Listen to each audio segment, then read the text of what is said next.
Taste the Daily.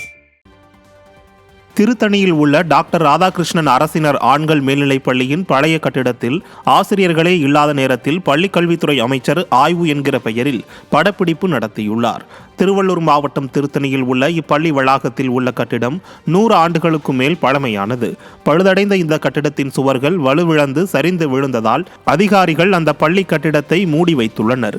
முன்னாள் குடியரசுத் தலைவர் சர்வபள்ளி டாக்டர் ராதாகிருஷ்ணன் அவர்கள் பயின்ற பெருமை வாய்ந்த இந்த பள்ளி கட்டிடத்தின் அவல நிலை குறித்து கடந்த 3 ஆண்டுகளாக பலமுறை புகார் அளித்தும் பள்ளிக்கல்வித்துறை அமைச்சர் கண்டுகொள்ளவில்லை.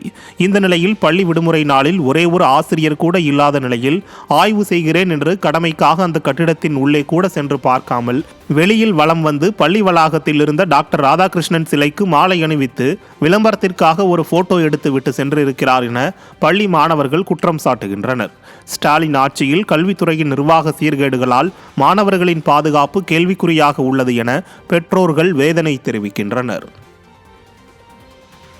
இலங்கை சிறையில் உள்ள மீனவர்களை விடுதலை செய்ய நடவடிக்கை எடுக்க வேண்டுமென ராமேஸ்வரம் மீனவர்கள் இன்று முதல் காலவரையற்ற வேலைநிறுத்த போராட்டத்தை அறிவித்துள்ளனர். இலங்கை கடற்படையினரால் கடந்த 2 நாட்களுக்கு முன்பு 17 ராமேஸ்வரம் மீனவர்கள் கைது செய்யப்பட்டதை கண்டித்தும் மீனவர்களை பாதுகாக்க மைனாரிட்டி பாஜக அரசும் ஸ்டிக்கர் ஸ்டாலின் அரசும் நடவடிக்கை எடுக்க வேண்டும் உள்ளிட்ட கோரிக்கைகளை வலியுறுத்தி இன்று முதல் காலவரையற்ற வேலைநிறுத்த போராட்டத்தில் ஈடுபடப் போவதாக ராமேஸ்வரம் மீனவர்கள் நடத்திய கூட்டத்தில் முடிவு செய்துள்ளனர். மேலும் வரும் வியாழக்கிழமை ஒரு நாள் அடையாள உண்ணாவிரத போராட்டத்தை தங்கச்சிமடம் பேருந்து நிலையத்தில் நடத்த முடிவு செய்துள்ளனர்.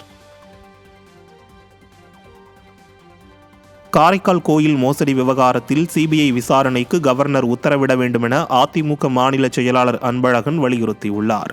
புதுச்சேரி அதிமுக தலைமை அலுவலகத்தில் செய்தியாளர்களை சந்தித்த மாநில செயலாளர் அன்பழகன், ஆட்சியாளர்கள், அரசியல் பின்புலம் உள்ளவர்கள், அதிகாரிகள், ரியல் எஸ்டேட் அதிபர்களின் கூட்டு சதியால் காரைக்கால் பார்வதீஸ்வரர் கோயில் நிலம் ஆக்கிரமிப்பு செய்யப்பட்டுள்ளது என்றும் இது தொடர்பாக சிபிஐ விசாரணைக்கு துணைநிலை ஆளுநர் உத்தரவிட வேண்டும் என்றும் கோரினார்.